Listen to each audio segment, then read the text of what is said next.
Hi everyone, I'm your host Peter Zablocki, and you're listening to History Shorts. I hope everyone's having a great day so far, and thank you so much for making this show a small part of that. If you'd like to help me out with a small gesture, please leave History Shorts a rating or a review, and click that subscribe button if you haven't already done so. For sources and books used as the basis for these episodes, how to advertise on the show, and other information, such as a list of our upcoming guests on the Conversation series, or a link to our Patreon account where you can listen to exclusive episodes not heard here, please visit www.historyshortspodcast.com. You could always shoot me an email at peter@historyshortspodcast.com as well. Today's episode is brought to you by the Podcast Republic, your ultimate podcast listening app. Discover and subscribe to thousands of podcasts from around the globe, all in one place. Download Podcast Republic now and take your podcast experience to the next level. Having said all of that, the German Empire was dying long before the bullets stopped flying in World War I.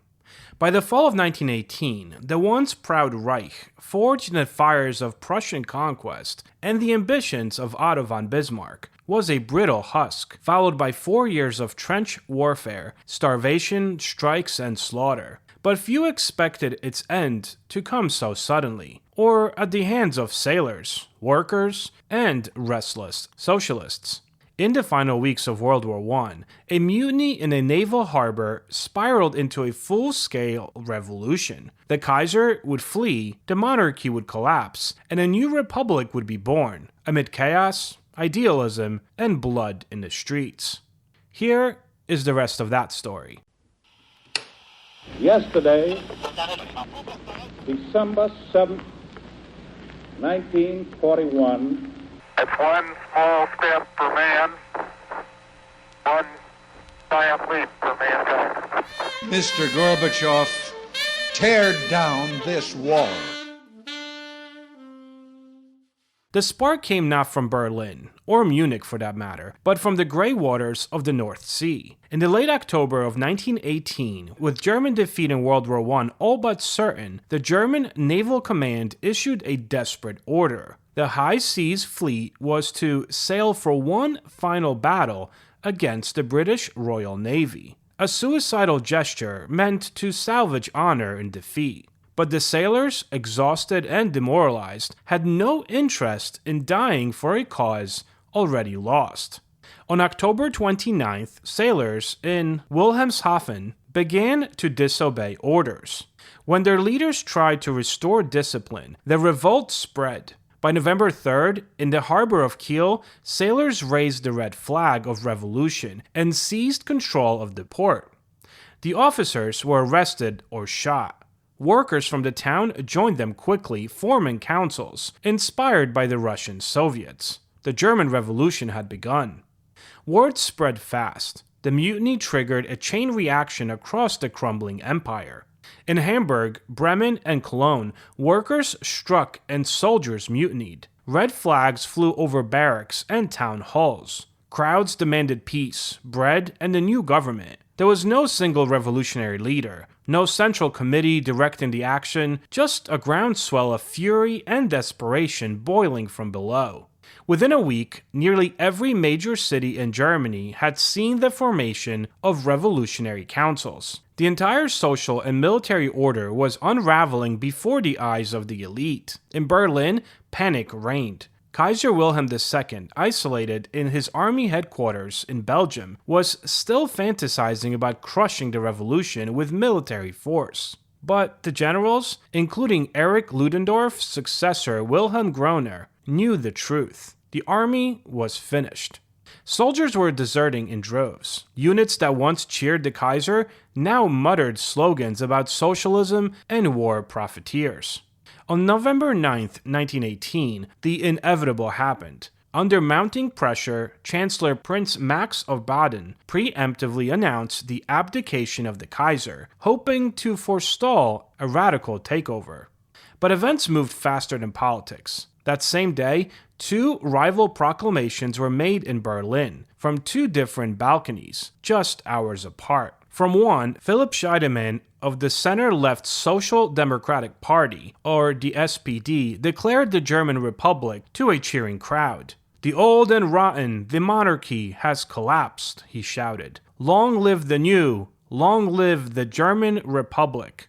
But moments later, from a balcony of the Kaiser's palace, Karl Liebknecht of the more radical Spartacus League, a Marxist faction led by him and Rosa Luxemburg, declared a free socialist republic, calling for workers' control, an end to capitalism, and revolutionary transformation. Two republics, two visions, but only one Germany. Overnight, the empire of the Hohenzollerns vanished. Wilhelm fled to exile in the Netherlands, where he would live out his days as a powerless relic. In his place rose the Council of People's Representatives, a provincial government led by moderate socialists from the SPD, with Friedrich Ebert at its head. Ebert, a pragmatic politician and lifelong trade unionist, had no love for revolution. He feared chaos, Bolsheviks, and civil war. His goal was to stabilize Germany, create a democratic constitution, and prevent the far left from dragging the country into a Soviet-style nightmare. To achieve this, Ebert struck a fateful bargain. On November 10, 1918, he made a secret pact, the Ebert-Groener Agreement, with the German military high command. In exchange for the army's loyalty to the new republic, Ebert promised to protect the officer corps from purges and suppress leftist uprisings. It was a deal born of desperation. Ebert needed order. The generals needed survival after World War I. But the cost would soon become clear. In December, tensions between the SPD and the far-left revolutionaries exploded. The Spartacus League, renamed the Communist Party of Germany, or the KPD, demanded deeper change. Abolition of the entire capitalist system, land redistribution, and full control of workers' council. In other words, Germany was on the verge of becoming what the Soviet Union had just become. Luxemburg and Liebknecht, emboldened by popular demonstrations, believed a second revolution was possible. Meanwhile, Ebert's government, supported by conservative elements and much of the middle class, feared a repeat of Russia's Red Terror. On January 5, 1919, the powder keg ignited. Following the dismissal of a radical Berlin police chief, massive protests broke out. Revolutionary Guards occupied newspaper offices and key buildings. The so-called Spartacus uprising had begun, but it was poorly coordinated and lacked mass military support. Ebert, invoking the authority of the new republic, called in the Freikorps, a regular paramilitary unit made up of disbanded soldiers, often ultra-nationalists and fiercely anti-communists. The response obviously was brutal. The Freikorps, wearing skull insignias and wielding machine guns, stormed through Berlin's streets, crushing the rebels with savage force. Hundreds were killed. On January 15, 1919, Karl Liebknecht and Rosa Luxemburg were arrested, beaten, and executed. Their bodies dumped in a canal. The revolution had devoured its own. The moderate republic lived, but the dream of a socialist workers' state died in a pool of blood. In the months that followed, Germany held elections for the National Assembly. A new constitution was even drafted in the city of Weimar, giving birth to what became known as the Weimar Republic, a fragile, democratic experiment built on shaky ground. The SPD won power, but the divide between moderate socialists and communists had deepened into something that just couldn't be fixed. The left, once united in labor, was now bitterly fractured. Meanwhile, the Freikorps continued to roam the country, crushing uprisings in Bavaria, the Ruhr, and Saxony. In Munich, the short-lived Bavarian Soviet Republic was declared in April 1919, echoing the Russian model. It was, however, destroyed within weeks by government forces and Freikorps units. Executions, mass arrests, and political assassinations became commonplace. The new republic, the Weimar Republic, born in revolution, maintained itself through repression. And yet, for all its violence and betrayal, the German Revolution of 1918 and 1919 marked a seismic shift. The monarchy, after all, was gone. Universal suffrage was established. Civil liberties were expanded. The foundations of parliamentary democracy were laid. even if they trembled under the weight of extremism. But the ghost of a revolution would never really rest. In the years that followed, right-wing nationalists would claim the Republic had been stabbed in the back by socialists and Jews. The stab-in-the-back myth painted the revolutionaries as traitors who had undermined Germany's war effort. It was a lie, but a powerful one nonetheless. It poisoned public opinion and fueled the rise of fascism. Meanwhile, the left remained haunted. The communists never forgave the SPD for the Free Corps terror. As Hitler rose to power in the 1930s, the divided German left could not unite against him. Their mutual hatred from 1919 still too fresh, their memories too raw. In hindsight, the German Revolution of 1918-1919 was a paradox. It toppled an empire, but it failed to build a new order. It birthed a republic, yet preserved old elites. It promised democracy, but delivered it on a foundation of compromise and blood.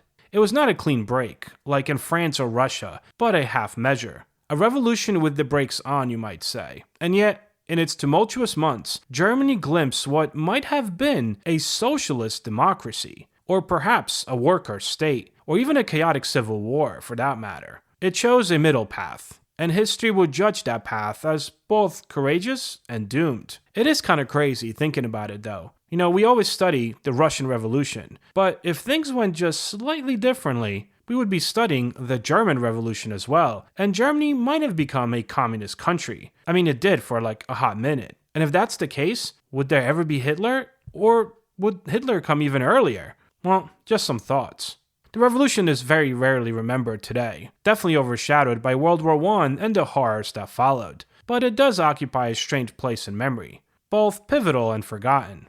But in those frigid days of November and January, as red flags flew and republics were declared from rooftops, Germany definitely stood at a crossroads. Well, thanks for listening.